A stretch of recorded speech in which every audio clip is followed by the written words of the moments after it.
আসসালামু আলাইকুম রহমতুল্লাহি ওবারাকাতুহু। আলহামদুলিল্লাহ ওয়াদুসসালাতু ওয়াসসালামু আলা আল্লাহ নবী ইবাদা বাল্লিগু আন্নি ওয়ালাউ আয়া। আমার পক্ষ থেকে হাদিস চ্যানেল প্রচার করো। আজকের বক্তব্যের বিষয় হলো জুম্বার সলাত।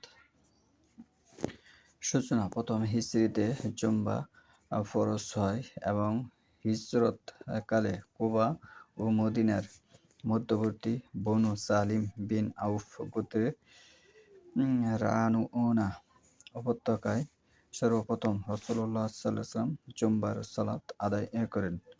এই হাদিসটি বর্ণনা মিরআত 2 নম্বর খণ্ড 288, যাতে 100 মুসল্লি শরীক ছিলেন। এই হাদিসটি বর্ণনা ইবনে মাজাহ 1082। তবে হিজরতের পূর্বে মদিনার আনসারগণ আপোষে পরামর্শক্রমে ইহুদি ও নাসারাদের সাপ্তাহিক ইবাদতের দিনের বিপরীতে নিজেদের জন্য একটি ইবাদতের দিন ধার্য করেন ও আসাদ বিন জুবারাহ রাদিয়াল্লাহু এর নেতৃত্বে মদিনার বনু বাআজাহ গোত্রের নাকিউল খাসিমাত নামক স্থানের নাবিত সমতল ভূমিতে সর্বপ্রথম জুম্বার সালাত চালু হয়। সেখানে 40 জন মুসল্লি যোগদান করেন। এই হাদিসটি বর্ণনা ইবনে মাজাহ 1082। অতঃপর হিজরতের পর জুম্বা ফরজ করা হয়। হিজরতের পর জুম্বা ফরজ করা হয়। রাসূলুল্লাহ সাল্লাল্লাহু আলাইহি ওয়াসাল্লাম বলেন, জুম্বার এই দিনটি প্রথমে ইহুদ ও নাসারাদের উপরে ফরজ করা হয়েছিল, কিন্তু তারা এ বিষয়ে মতভেদ করে তখন আল্লাহ তাআলা আমাদেরকে এই দিনের প্রতি ওহীর মাধ্যমে হিদায়াত দান করেন। এখানে সকল মানুষ আমাদের এর অনুসারী। ইহুদিরা পরের দিন শনিবার এবং নাসারা তার পরের দিন রবিবার। এই হাদিসটি বর্ণনা মুত্তাফাক আলাইহ মিশকাত 1354 যেহেতু আল্লাহ শনিবারে কিছু সৃষ্টি করেননি এবং আরশে প্রিয় আসনে সমসীন হন, সেহেতু ইহুদিরা এ দিনকে তাদের সাপ্তাহিক ইবাদতের দিন হিসেবে বেছে নেয়। যেহেতু আল্লাহ রবিবারে সৃষ্টির সূচনা করেন, সেহেতু নাসারাগণ এ দিনটিকে পছন্দ করে। এভাবে তারা আল্লাহর নির্দেশের উপর নিজেদের যুক্তিকে অগ্রাধিকার দেয়। পক্ষান্তরে জুম্বার দিনে সকল সৃষ্টিকর্ম সম্পন্ন হয় এবং সর্বশেষ সৃষ্টি হিসেবে আদমকে পয়দা করা হয়। তাই এই দিনটি হলো সকল দিনের সেরা। এই দিনটি মুসলিম উম্মার সাপ্তাহিক ইবাদতের দিন হিসেবে নির্ধারিত হওয়ায় বিগত সকল উম্মতের উপর তাদের শ্রেষ্ঠত্ব হয়। এই হাদিসটি বর্ণনা মিরআত 4 নম্বর খণ্ড 419-21। কাব বিন মালিক রাদিয়াল্লাহু অন্ধ হয়ে যাওয়ার পর আযানের আওয়াজ শুনে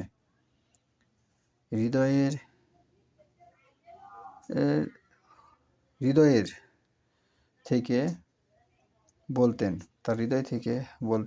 আল্লাহ রহম করুন।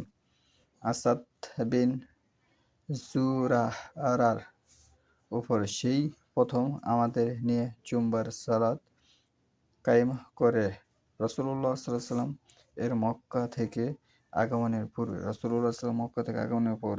পূর্বে। এই হাদিসটি ইবনে মাজাহ 1082।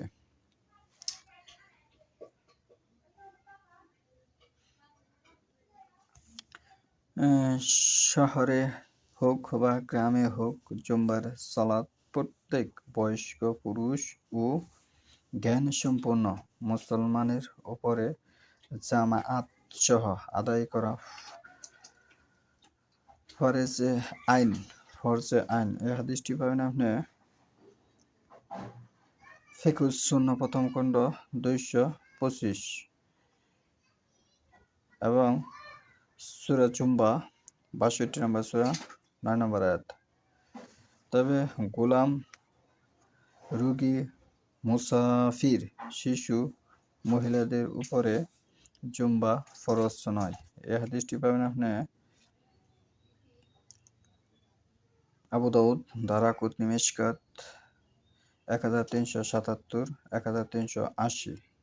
এই হাদিসটার মধ্যে একটা বিষয় মতভেদ থেকে যায়। এটা হাসান পর্যায়ের হাদিস, কারণ সূরা আল ইমরানের 43 নম্বর আয়াতে আল্লাহ বলছে যে, হে মরিয়ম, তুমি রুকু এবং সিজদাকারীদের সঙ্গে রুকু ও সিজদা করো।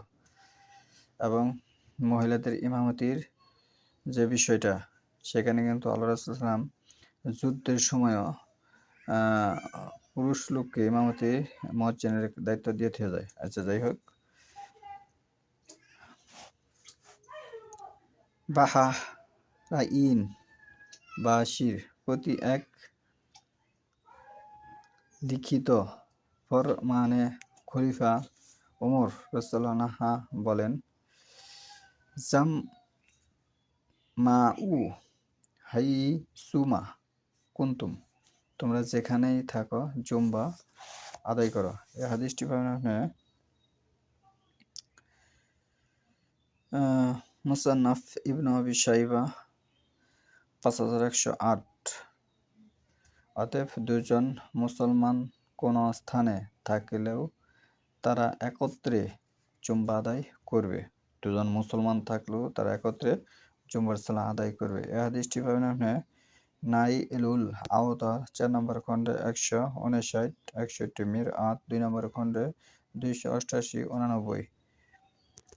তাহলে এখানে শিরিক বিদআতের সাথে সালাত আদায় করা যাবে না। যারা শিরিক করে তাদের আমল বাতিল। সূরা আনামের 88 নম্বর আয়াত পড়ে দেখুন। এবং তাফসীর বিদ্বানগণ বলেছেন এই যে, যারা নবী রাসূলরা যদি শিরিক করত তাহলে তাদের আমলও বাতিল হয়ে যেত। তাহলে যারা শিরিক করে তারা মুসলিম নয়, যারা ওহী অনুসরণ করে না তারাও মুসলিম নয়। সূরা আনামের 105 এবং সূরা আজ-জাফর 2 নম্বর আয়াত পড়ে দেখুন। এবং কোরআনে আরো বিভিন্ন জায়গায় ওহী অনুসরণ করার জন্য তাগিদ এসেছে। তাদের সাথে জামাত চলবে না যারা ওহী অনুসরণ করে না। যেমন ওহী অনুসরণ করে অনেক লেখা আছে শুধু সালাত আদায় করে, সালাতের ইবাদত মনে করে, কিন্তু বইনের ওয়ারিশই দেয় না, মানুষকে সাথে দালালি করে, ধোঁকাবাজি করে।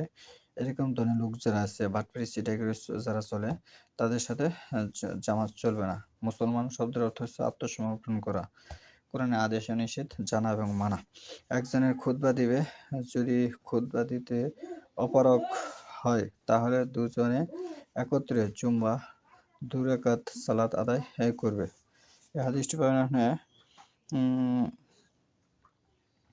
নাদিয়াহ প্রথম খণ্ড 342।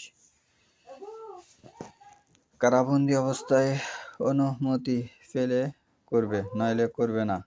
আল্লাহ বলেন, তোমরা তোমাদের সাধ্যমতো আল্লাহকে ভয় করো। আল্লাহ কি বলেন? তোমরা তোমাদের সাধ্যমতো আল্লাহকে ভয় করো। 64 নম্বর সূরা 16 নম্বর আয়াত। তাকাবুন। তাহলে এই ছিল জুম্বার বিষয়ে। দুজন মুসলমান হলেও জুম্বা পড়তে হবে।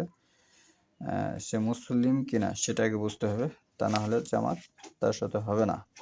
সূরা বাকারায় এসেছে যে রুকুকারীদের সঙ্গে রুকু করে। সূরা আল ইমরানে এসেছে রুকুকারীদের। এখানে রুকু বলতে বোঝানো হয়েছে মুমিন, আল্লাহর কাছে আত্মসমর্পণকারী মুসলিম। শিয়ারাও কিন্তু মুসলিম নয়, খারিজিরা মুসলিম নয়। আর ভারতবর্ষে উপমহাদেশে যারা নিজেকে আবু হানিফার মাযহাব বলে দাবি করে, আবু হানিফার মাযহাব নামে কোনো মাযহাব নেই। কারণ ইমাম আবু হানিফা বলেছে, ইজা সাহাল হাদিসু ফা মাযহাব, যেটা সহিহ হাদিস ওটা আমার মাযহাব। তাহলে তার নামে কোনো ব্যক্তিগত মাযহাব নেই। এটা যারা করে তারা ইসলাম সম্পর্কে জানে না, বোঝে না। এখান থেকে বিরত হন, সাবধান থাকুন। ইসলাম সম্পর্কে বুঝুন, পরে ইসলাম মানুন।